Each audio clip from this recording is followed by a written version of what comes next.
Okay, let's jump right in. Ever think about how tricky it must be to lay out a book where the text goes top to bottom? Right, vertically. Exactly. And then imagine needing to stick a diagram or a picture in the middle, but that picture needs to be horizontal, left to right. Yeah, that specific challenge is fascinating. It's something you see in typesetting for CJK languages, Chinese, Japanese, Korean, where vertical text is common. And that's our focus for this deep dive. We're looking at this based on a recent note someone shared, remembering their own battles with this very technical layout problem. Yeah, it's a great starting point. They talked about struggling with it years ago. So our mission here is really, well, first, to get why mixing vertical text and horizontal bits inside that text flow was so difficult back then. What made it so hard? And then second, to ask, have things actually gotten any better? Do modern tools handle this kind of thing more easily now? The note really emphasized the frustration, didn't it? Yeah. Trying to slot in those horizontal illustrations. Totally. They said the results just always felt wrong, unsatisfactory, never quite right, no matter how much they tweaked things. And this was, as they put it, many moons ago. Yeah. So quite some time back. It wasn't a small glitch. It sounds like a real headache. Okay, but let's break that down. Why was it such a pain? What's the core technical clash when you put something horizontal, sideways into a vertical stream? Well, the main problem is the fundamental difference in how the layout works. Yeah. Vertical text flows down, right?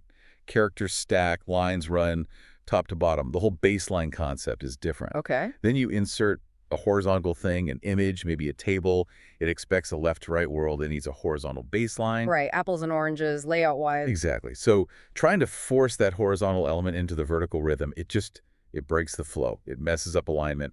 Getting it positioned correctly, getting the vertical text to wrap around it neatly.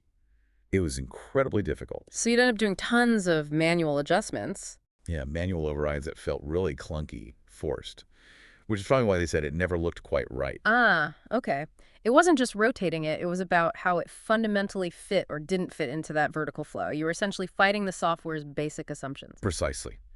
Older typesetting systems often they didn't have sophisticated ways to handle these mixed orientations gracefully. Which brings us right back to that key question from the source note. What about now? We've got tools like Typst, LaTeX. Have they cracked this? That's the million-dollar question, isn't it? How far have layout engines actually come? Do they make this dance easier? Modern systems are generally built with more flexibility, that's for sure. Tools like Typst or even advanced LaTeX packages, they often have more powerful layout algorithms. Algorithms that can juggle different directions better? Potentially, yes. Yeah. They might handle, say, floating elements or multiple text directions more elegantly.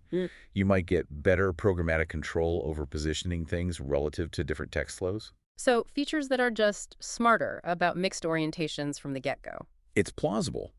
What took ages of manual work and still looked bad many moons ago might be manageable now, maybe even partly automated. It could be significantly less of a struggle. That shift from feeling like you're fighting the tool to having the tool actually help solve that clash, that's a huge potential difference. It really is. And it kind of underscores the hidden complexity in documents we look at every day. Makes you think, doesn't it? About the effort behind the books and articles you read, especially complex layouts across different languages, different formats. You start to appreciate the engineering that goes into just making a page look right. It's subtle. And here's a final thought to chew on. If a seemingly straightforward visual problem, like putting a horizontal picture neatly inside vertical text, caused so much trouble in the past, well, what other hidden complexities are lurking in the digital tools we use every single day? Are today's technologies really solving these fiddly, nuanced challenges smoothly? Or are they maybe just introducing, new kinds of complexities we haven't even fully grasped yet? Something to consider next time you admire a well-formatted page.